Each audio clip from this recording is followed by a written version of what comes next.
Welcome in. This is Chiefs Chase. My name is Mike Bassano, and thank you so much for joining me as the Kansas City Chiefs are 2-2. Oh, you want a vertical game? Here you go. There's Worthy deep. It's weird to get that excited about 500, but we deserve to be that excited about 500 because even though the Chiefs started 0-2, after beating the Baltimore Ravens 37-20 in Arrowhead, the Chiefs have now improved to 500, to 2-2, back-to-back victories. One on the road on Sunday Night Football against the Giants, and one today in Arrowhead against the Baltimore Ravens. And don't let anybody tell you that this isn't an important win, because people love to do this. They love this ridiculous revisionist history about what everybody was saying all week. NFL.com had 10 experts pick this game, and 9 of them picked the Baltimore Ravens. Bucky Brooks being the only one to pick the Kansas City Chiefs. The Chiefs were a 2.5-point underdog at home against the Ravens. But of course, because the world is filled with ridiculous, pathetic haters, the second the Chiefs win, people go, well, you know, they had some injuries. Everybody figured the Chiefs would beat the Ravens. This really isn't that big of a win. That's how all of you act because you're so pathetically jealous of what the Kansas City Chiefs have been since the dynasty began, and you're going to continue to be jealous because let me tell you something. The train has not stopped. 2 weeks ago, there was a litany of people who were so excited to dance on the grave of the Kansas City Chiefs dynasty, but now the Chargers have lost to the Giants. They're 3-1, no longer undefeated atop the AFC West. The Chiefs are 2-2, right behind the Chargers, nipping at their heels. And now the Kansas City Chiefs are right back in the thick of everything. Does this mean they're going to go win the Super Bowl? I don't know, maybe. I mean, we don't know yet, right? It's only 4 games in. But this is why you don't overreact to 2 losses in a row. This is why you let the Colin Cowherds of the world have their little meltdown on the air and be like, I told you guys the dynasty was ending. You've been telling us the dynasty was ending since Tyreek Hill got traded before the 2022 season. I'm sorry. You can have your little victory lap after an 0-2 start, but what you just saw in the last 2 weeks was not only the Chiefs win 2 games, but the Chiefs win 2 games by multiple scores, and Patrick Mahomes looked like the absolute stud, goated quarterback that he is, one of the greatest of all time and the greatest of his generation, the man who changed the game in 2018, Patrick Mahomes. 4 touchdowns, 0 turnovers, an absolutely dominant performance against the Baltimore Ravens from top to bottom. By the way, the first time the Chiefs punted in this game, Gardner Minshew was at quarterback. It was after they had ushered in the backups. So that's how dominating of a performance the Kansas City Chiefs had today against the Baltimore Ravens. And don't let anyone tell you for 1 second that the Chiefs had an easy draw or this guy got hurt. Lamar Jackson quit. He didn't get hurt. He quit.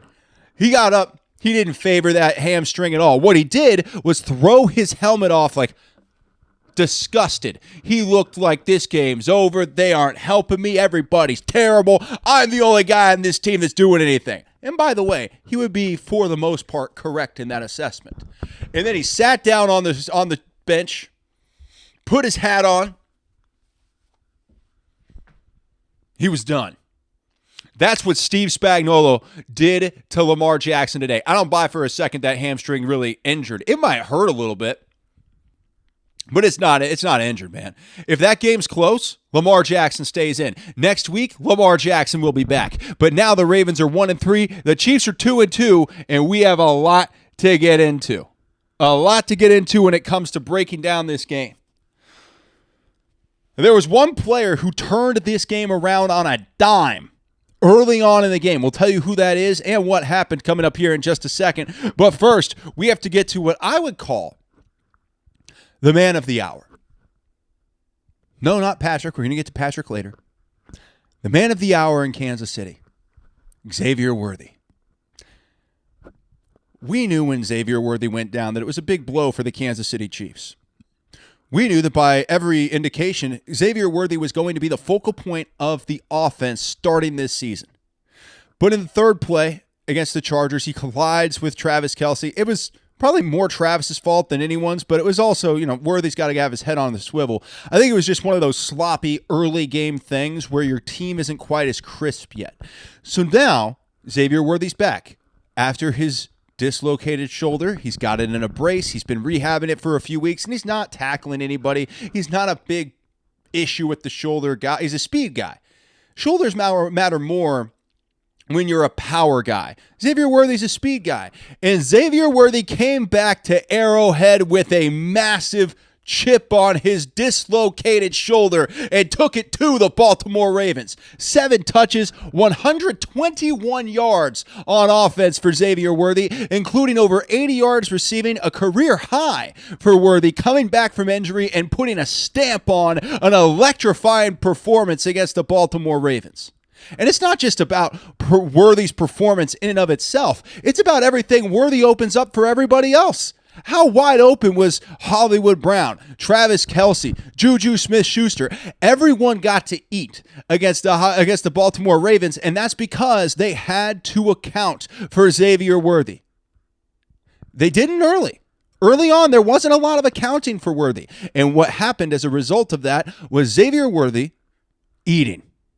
He was just, from the very beginning, reverse here, a bomb down the field there. Everything we'd hoped to see throughout this year for Xavier Worthy, we got to see right off the bat in this game, because that's how good this offensive game plan was and how strong Xavier Worthy was within the offensive game plan. Here's an end around to Worthy. He's got room. Worthy race. Now, I'll say this for Matt Nagy. We're going to skip a little bit. You know what? We'll do that in a minute. The man who deserves some praise today, actually a couple of them, on offense, who have taken a ton of criticism this year. We will get to them here in just a couple of minutes. It's Matt Nagy, and it's somebody else on this Chiefs offense that we have been very critical of this year. And you know what? I'm always honest. Nothing else. I'm not sitting here with bias. I'm not sitting here having it out for anybody. I'm always being honest. So even though we've criticized these two guys on the Chiefs offense, we're going to give them their flowers coming up in just a moment. But first, the turning point of this game fell on one man's shoulders, and all I can say is, look at the hands on Leo Chenal. Blitzing. He's picked up. Here comes another one. Bolton coming after him. And the pass is intercepted. Who knew that Leo could come up with a one-handed grab on an interception? I'm pretty sure Lamar Jackson doesn't know. That's why he decided to chuck one up to Mark Andrews, thinking, what's the worst that's going to happen? Well, the worst that happened is that Leo Chenal turned the entire game on a dime with that interception. That's coming off of a Ravens drive that went for a touchdown, and then another drive that was going incredibly well. On the previous play, Zay Flowers had a big first down catch that then had 15 yards tacked onto it because Cook gave him a German suplex. The very next play, there is no way Lamar Jackson thought Leo Chenal was going to pick that ball off, but Leo, coming up big in the clutch, turned the tide of the entire game. That was the moment. Everything shifted for Spags in that defense, and it looked like they gained infinite amounts of confidence. By Leo Chenal coming up with that interception, everybody was fired up, and that was the moment. You felt a shift in the energy. You felt a shift in the Arrowhead Stadium. You felt a shift for everybody that Leo Chenal and this Chiefs defense not only had come to play, but had really started to gain the confidence that not only are they going to get this done, but the offense is going to get it done too. And the offense, again, didn't have to punt until Gardner Minshew was in at quarterback, which is unbelievable. Speaking of kickers, we'll get to Butker in a little bit. People are concerned. I understand. We'll get to that later. But there is one player who took this game over, and he was more confident than I've seen him in a long time. We'll tell you who that player is here in just a second. But first, the Chiefs offense. We have been hard on people. I think deservedly so, hard on people for a lack of game plan creativity and for penalties and allowing Patrick Mahomes to get smashed. I think we've been very legitimately hard on Matt Nagy. Chiefs offensive coordinator. Well, if you're going to be hard on him when he comes out with an offensive game plan that looks like it was made out of Play-Doh, then you have to give him his flowers when he comes out with an offensive game plan that looked like it was etched from the gods into stone. Matt Nagy and the Chiefs offense came out and played an absolutely spectacular football game, and they called an absolutely spectacular football game. Every offensive play made sense. It set things up for the future. It got guys going in one direction and went the other. It did everything you would want an offensive game plan to do. So we have to give all the flowers to Matt Nagy and, of course, Andy Reid, who's calling the plays. But if we're going to be hard on Nagy when he has a bad game, we got to make sure that after you hang 37 on the Baltimore Ravens, a game that 9 out of 10 experts on NFL.com picked the Ravens to win, a game where the Chiefs were a 2.5-point underdog. Well, when Matt Nagy comes out, hangs 37 on that team, the Chiefs win by 17 points, you got to make sure you give the flowers where they're due. So congratulations, Matt Nagy. What an unbelievably special performance by him as the Chiefs offensive coordinator. And, of course, Andy Reid as the play caller and the guy who basically, he's the guy. He's Big Red. But I feel like Matt Nagy has just gotten hammered. We've been part of it on this show. If you watch this show, you know we've been part of it. We've come after Matt Nagy about game plans that looked like, for the first half, your whole offense is Patrick Mahomes running for his life. For 3 games.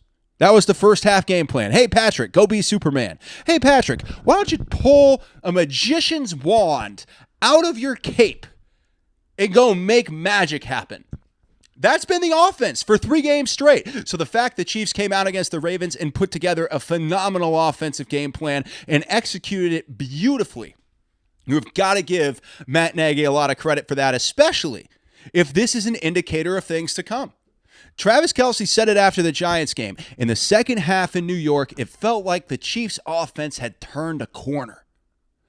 And that's outstanding news because I was like, well, we'll wait and see. Right? We'll wait and see. I thought Travis turned a corner in the second half against the Giants, but we'll wait and see about the offense. Turns out Travis Kelce couldn't have been more right because as we saw against the Baltimore Ravens, that Chiefs offense has completely turned a corner. It's flipped upside down and turned around and become a fantastic offense overnight. Now, they have to keep this consistency going, of course, but to not praise a team that we've been criticizing for their poor game plans and poor execution, if you don't praise them when they do it right, then what the hell are we even doing here? That's called being a hater, which we are not. Clock. Rolling out, flinging it, Pacheco. Pacheco finds his way to the end zone and a Kansas City touchdown.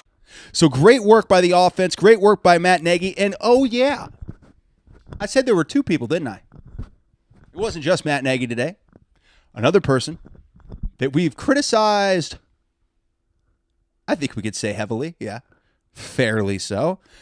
Jawaan Taylor, 0 penalties, 0 pressures. That man looked phenomenal today. Jawaan Taylor had a hell of a game. And look, we don't normally spotlight right tackles in the NFL. We don't normally go, hey, man, look at that right tackle doing a good job. But when it comes to Jawaan Taylor, who's been abysmal so many times in his career, and especially this year, and just an absolute penalty machine, for him to go through the game with 0 penalties, for him to go through that game, phenomenal pass blocking. I mean, this guy was on top of it the whole day. So while we criticize Jawaan a lot, again, when you have a big-time game like Jawaan Taylor did against the Baltimore Ravens, you have to make sure that you give him his flowers. And that is exactly what we are doing right now, giving Jawaan Taylor his very much deserved, very much needed flowers because he killed it against the Baltimore Ravens. He had a great game.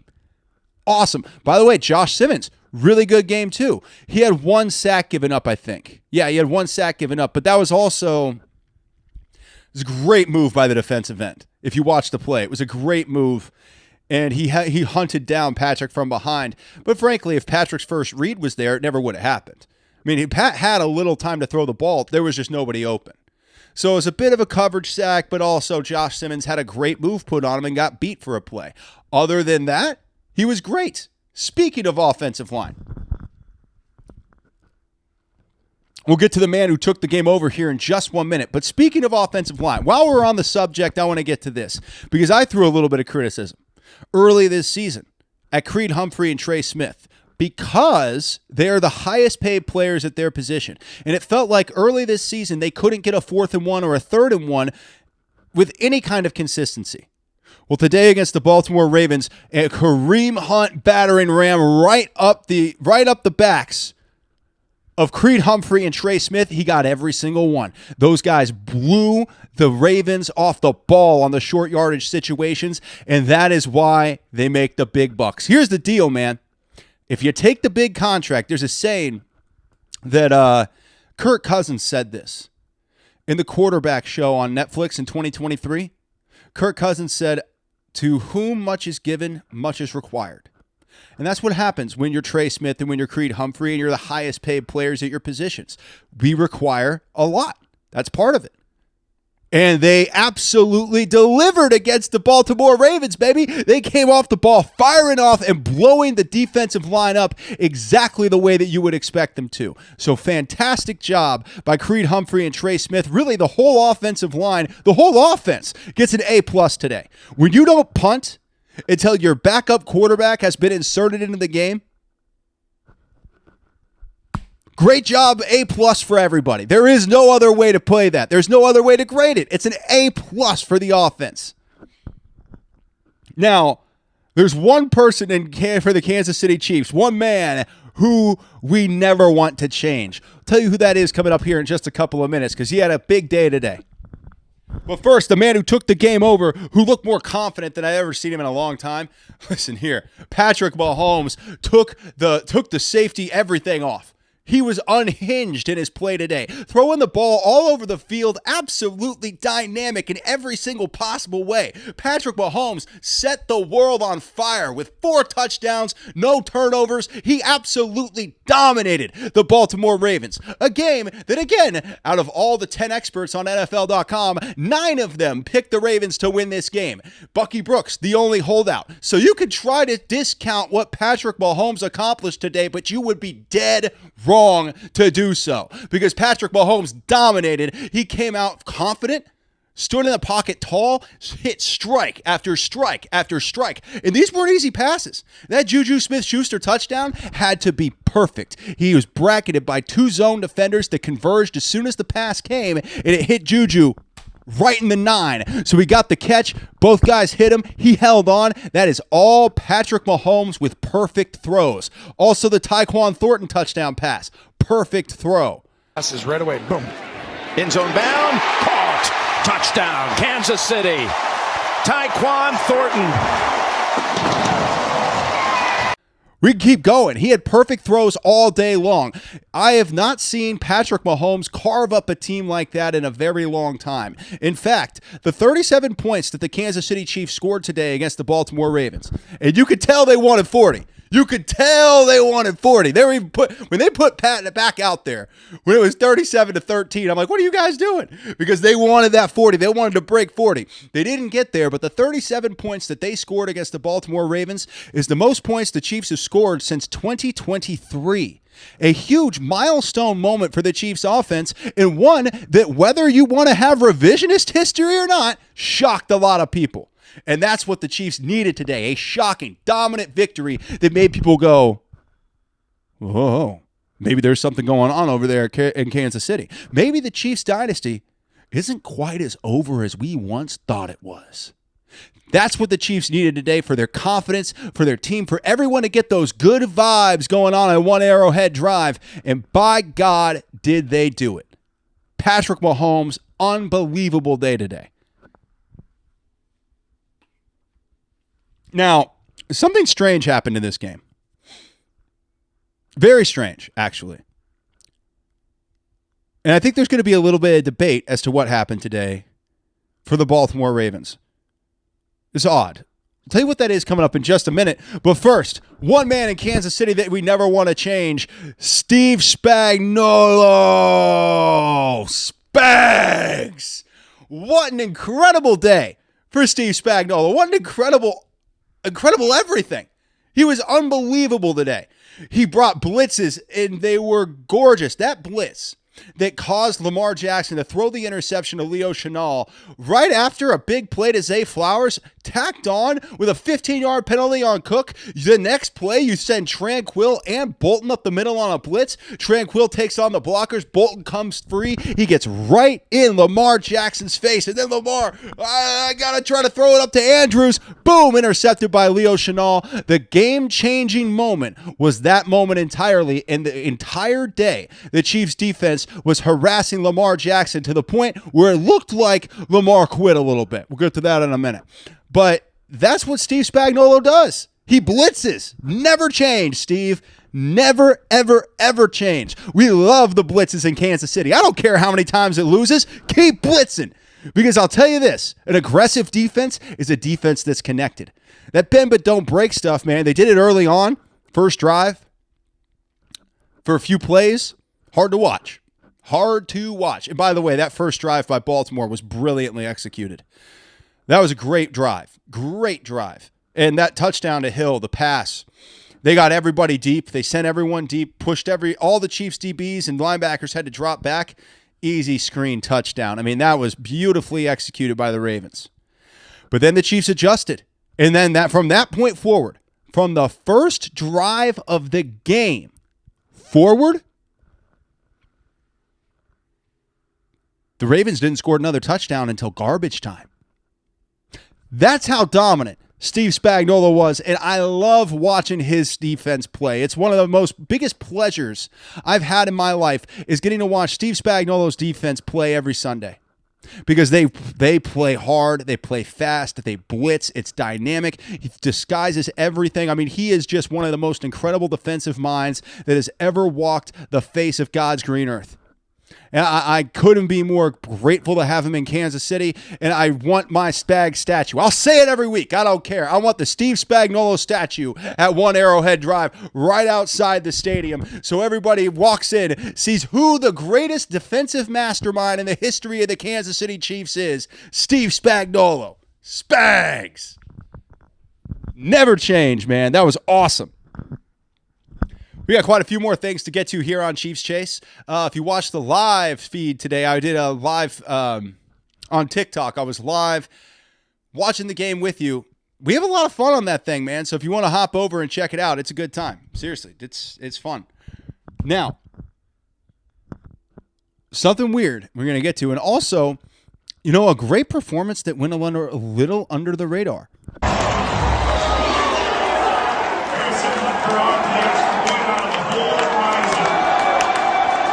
We'll tell you whose performance that was coming up here in just a couple of minutes. But first, Lamar Jackson quit. I can't be the only person who saw it that way. His hamstring, he showed no favoritism toward it. It didn't look like anything happened to it on the play, on that third down play where he got sacked by George Karlaftis. It looked like he got hit in the upper body a little bit.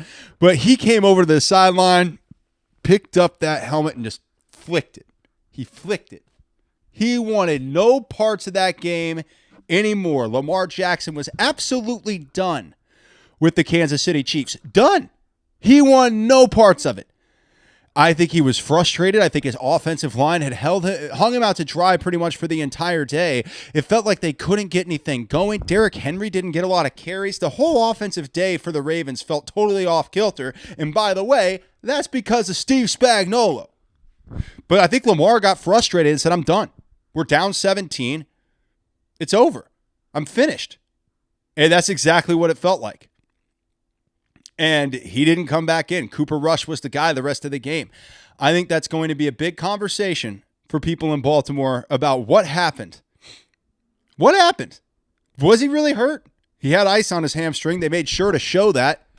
You notice how CBS went out of their way to come back and go, oh, no, look, he has ice on it. Because this guy's sitting over there saying my hamstring hurts. I don't see any trainers within 15 feet of him. He's over there with a hamstring injury. We didn't see him limping or anything like that. So they just pop some ice on his hamstring and they go, oh, look, he has ice on it. I don't buy it, dude. I don't. Maybe I'm wrong. I don't know. But I don't buy that he's injured. Maybe it hurts, right? Maybe it hurts a little bit. He's like, my hamstring's messing with me. I think that Lamar Jackson was like, I'm done. This sucks. You guys suck. I'm finished. It felt like that's what it was. Maybe I'm wrong. But I know I'm not the only one thinking this because we talked about it on the live, and a lot of people on the live agreed. Lamar Jackson looked like he was just fed up with the whole thing. And I remember talking about this on the midweek blitz. If you punch the Ravens in the mouth and you get up on them by a few scores, they'll quit. And I don't know that the Ravens quit, but Lamar Jackson sure as hell looked like he quit. And that's what happens when a team is already 1-2 going into a crucial game and they get smacked in the mouth. It's very hard. Because here's what you have to remember. The players are just like us. They aren't that different. And when they see John Harbaugh decide to go for it on 4th and 1 and he can't get it in his own territory, the Chiefs get the ball, go and score a touchdown, and you're left, if you're like me, you were sitting there going, why would he do that? That doesn't make any sense. Why would you go for it in that situation? You should have punted. Players on the sideline are thinking the same thing. They are human beings with opinions, and there's 53 of them that are active. So you can't tell me that out of all 53, they were going, I think John made a great choice there to give the ball to Kansas City deep in our own territory, especially if you're the Ravens defense. How are you feeling about that? Granted, they haven't stopped anybody all day, so why would you be that upset? But at the same time, my point is, when you start to get on top of a team that's already reeling a little bit, already struggling, coming off of a tough loss, and now you start to beat them up, they will quit. And that's 100% what happened for Lamar Jackson and 100% what happened for the Baltimore Ravens today. I think the Ravens are a really talented team. They have a ton to like. And I know they have some injuries, but come on. It's not like the Chiefs are at full strength. Rashee Rice puts up 2 touchdowns today. But he didn't because he's suspended because he drives recklessly. So, yeah, the Chiefs weren't at full strength either. I don't want to hear all this stuff about injuries, man. I mean, look, the Chiefs were injured badly over the last 3 games. We didn't use those as excuses. We just knew that help was on the way. And now that help's here, Xavier Worthy, what's up? We see what this offense can be. Also, I think Hollywood Brown's getting better. I think Travis Kelce's getting into the mode of the season, being a little more in rhythm. And I also see Juju Smith-Schuster doing what Juju does. Hey, a lot of people said it was a reach during this offseason when I kept hyping up Juju. I'm like, listen, for a 4th or 5th option, Juju Smith-Schuster is an unbelievable player. If he's your number 1 or even your number 2, it's like, it's tough because he's a possession guy. But if he's your 4th or 5th guy, Juju Smith-Schuster is awesome because there's not a 4th or 5th corner in the NFL that can stop Juju Smith-Schuster. That's why depth is important. That's why having guys like Juju as your 4th or 5th option are important. Because by the time you get to the 4th or 5th D-back, they have no shot at stopping Juju Smith-Schuster. So in his current position in Kansas City, Juju's a monster. And he's showing it now every single game. He's always Johnny on the spot. He's right where Mahomes needs him to be, and he reels in the ball with consistency. That's a guy who brings a lot of value to your team. War Juju, baby. We love Juju on this show. It's a big Juju Smith-Schuster show. I was going to talk about Juju later. I'm not sure why that happened. Hey, look, sometimes the emotion just gets you, and you start going for it. And that's what we did. Now, on top of Juju, there's a couple other guys I want to talk about, including one rookie who's making more of an impact, and we got to see more of him. I'll tell you who that is coming up here in just a couple of minutes. But first, a man who had a great performance that's a little bit under the radar today, the second leading receiver for the Kansas City Chiefs, Travis Kelce. 5 receptions, 48 yards, and he had some important ones. Look, Travis is still a very dynamic player. It's not 2022 where he had 1,400 receiving yards and set the tight end record for the most receiving yards in the NFL history in a single season, but you can't expect that. The guy's 35, 36 years old. He is going to still be a very dynamic player on this offense and somebody that defenses have to get ready for.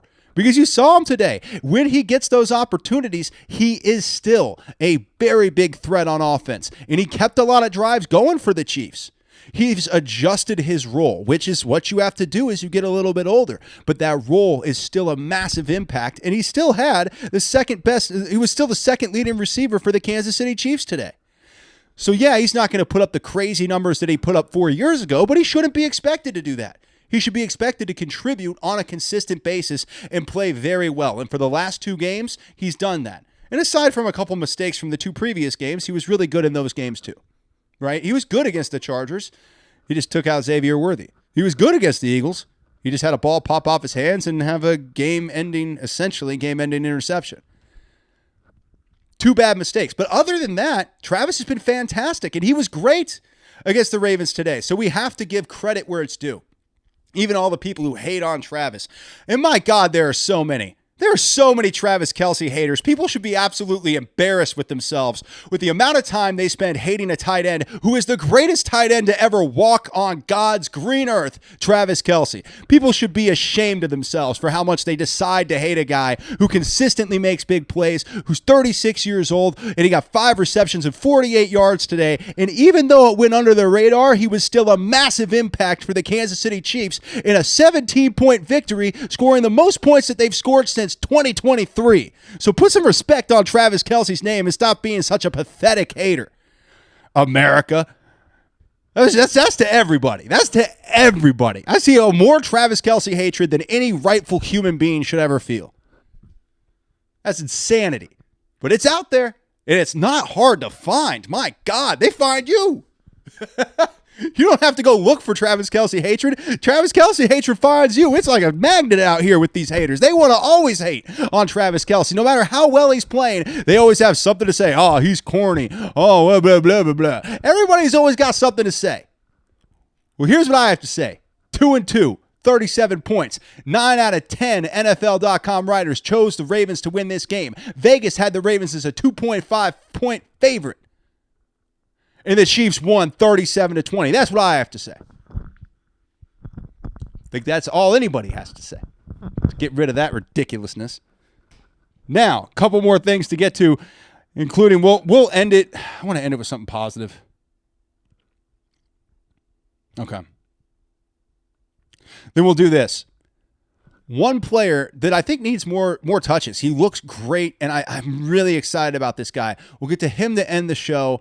We'll get to Butker in a minute because we have to. We have to. Man, it's 4 games, 4 misses. We got to. But for right now, Hollywood Brown, lights, camera, action. He is playing out of his mind football right now. Hollywood Brown looks great. He's putting up good numbers. He's in the right spots. He's being consistent. I mean, everything you could have possibly hoped for from Hollywood Brown this season is happening. I mean, if you had at least any kind of realistic expectations, I think Hollywood Brown is close to exceeding those expectations through 4 games. He's been there the entire time. He's been a dynamic playmaker. And now that he's healthy, I think we're seeing what he brings to the table. He's going to be a big-time player for this team, and he's already showing the consistent ability to get open, make plays, and find the end zone, which is a huge deal for the Chiefs because still, at times in the red zone, the Chiefs' offense sputters. But in the red zone today, they found Hollywood Brown, and he got that touchdown because Hollywood Brown has the ability to be a big-time impact player in the NFL, especially when he has a quarterback like Patrick Mahomes. Pass in zone, caught, touchdown, Hollywood Brown, number 4 for Mahomes. There we go. One player who needs more touches that I'm very excited about. We'll end the show with him. First, though, let's get to Butker. He missed again today. It was a 50-plus yarder, but in the NFL today, you have to hit 50-yarders. It's not 10 years ago, man. I don't know if they changed the kicker balls or whatever, but now guys are hitting 60-yarders like it's nothing. You have guys hitting 64-yarders with pretty solid consistency. It's a different NFL. You can't miss your 50-yard kicks. And I think it was a 54-yarder, 56-yarder, somewhere in that area that Butker missed today. And it wouldn't be that big of a deal if it wasn't at least one kick missed for Harrison Butker in every game so far this year. It's 4 games, at least a miss in every game. 1 game he had 2. 5 misses in 4 games is a concern. And I understand. I want to give him all the benefit of the doubt in the world. I don't think there's a world where I can turn around on Harrison Butker. The guy has the best resume in the history of Kansas City kickers. He's one of the best kickers in the history of time in the postseason. He's won AFC championships with kicks. He's won Super Bowls with kicks. So you got to give Harrison Butker every chance imaginable to right the ship. But to say that you're not concerned for a guy who's missed a kick in every single game this year, you'd be lying. Of course we're concerned, but I'm not ready to hit the panic button yet. I know there are a lot of Chiefs fans out there ready to hit the panic button on Harrison Butker that are very concerned about what Harrison's going to be doing going forward. I understand you. I feel you. I know exactly where you're coming from, but you have to have patience. I think hitting the panic button is too soon. People wanted to trade for what? I think Brandon Aubrey. Is that the guy at the Dallas Cowboys kicker? I don't think the Cowboys are going to give him up, guys. I mean, I don't think he's like the best kicker in the world. I don't think the Cowboys are giving him up. First round pick. That would be wild. It might work for a first rounder. Jerry's that nuts. It might work for a first rounder at the deadline. But anyway, either way, I think you got to give Harrison the benefit of the doubt. I know why it's tough. And I know that we're sitting here and we're frustrated about it. And it's like, man, come on, Harrison. But you have to give him time. You have to lay off that panic button just a little bit because he's Harry. He's the golden leg. He's the guy who put Joe Burrow and the Bengals packing home in the 2023 AFC Championship game. That led to the Chiefs going on to that Super Bowl and beating the Philadelphia Eagles. I mean, remember that kick after Joseph Ossai got the penalty? I mean, this guy has been nails for his whole career, especially in the postseason. But I think I speak for everyone when I say I'm worried about him in the postseason. Postseason is like, you can't miss kicks and win in the postseason. A lot of times that's the difference because teams are too good. Everyone's so close. Every game's so close because everyone's good. So you have to be able to hit your field goals. So yeah, I'm a little concerned about it. I think it would be odd of me, and I think everyone else too. It would be odd of all of us to go, yeah, no, it's fine, don't worry about it. No, I'm a little worried about it. But we will give him time. We'll finish this up as the Chiefs beat the Ravens 37-20 to move to 2-2 on the season. We'll finish this up with the player that I want to see more of, and that is Brashard Smith. 7th round pick out of SMU. He's getting his touches, but I want to see him get more. I'm hungry for more Brashard Smith. He has a lot of shiftiness to him. He's good at getting through small spaces. And even though we saw, I think, some really nice things from Isaiah Pacheco today, and we saw Kareem Hunt for the great short yardage back that he is, the addition in that running back committee of Brashard Smith, I think, can bring so much to the table that I would just love to see the Chiefs give Brashard Smith a little bit more opportunities so he could grow into the offense and into his role, because as this season goes on, and as the Chiefs potentially make the postseason, they're going to need a guy like Brashard Smith to really help this offense get a spark when they need it. So hopefully Brashard Smith gets that opportunity because I think he can do something really spectacular with it. I like Brashard a lot. I've liked him since he was drafted. I looked at all the running backs in this draft last May, April, whatever. I looked at all the running backs in this draft because I really believed like they have to get a guy. I thought relying solely on Pacheco and Hunt would be a poor choice. They got to go draft somebody. I had a few guys circled. I was devastated when R.J. Harvey went to the Denver Broncos because I think he's going to be really good. But when the Chiefs got Brashard Smith in the 7th round, I said, that's a steal. That's a guy not a lot of people are going to know about because he's an SMU undersized back, but he fits Andy's offense perfectly. And I think we're already seeing some flashes from Brashard Smith, that he can be a really dynamic player in the NFL. I want to see him get some more opportunities. I think the Chiefs are playing him really well, though. I think kind of easing him into the game, not putting him in positions to fail. You know, Andy Reid does that so well, and he doesn't get enough credit for it. He gets guys like Brashard Smith involved little by little to build their confidence up. And then by the middle of the season, see Isaiah Pacheco in 2022, these guys are big-time players playing a bunch of downs and making impacts after impact after impact. I think that'll be Brashard Smith this year, because we're already seeing those flashes, and Andy's putting him in high percentage confidence building situations. That's because Andy Reid, the smartest coach in NFL history, knows that it's not about winning your games in September. It's about building your team into a bunch of confident winners. So by the time January comes around, you have a shot to go win the Lombardi. And that's why he has 3 of them. This has been Chiefs Chase. I'm Mike Bassano. Thank you so much for joining me and having fun with me as the Kansas City Chiefs are 2-2, baby. I never thought I'd be this excited for 2-2, but here we are. Chiefs beat the Ravens 37-20. I'll see you on the midweek blitz. Have a fantastic week. And again, thank you so much for joining me.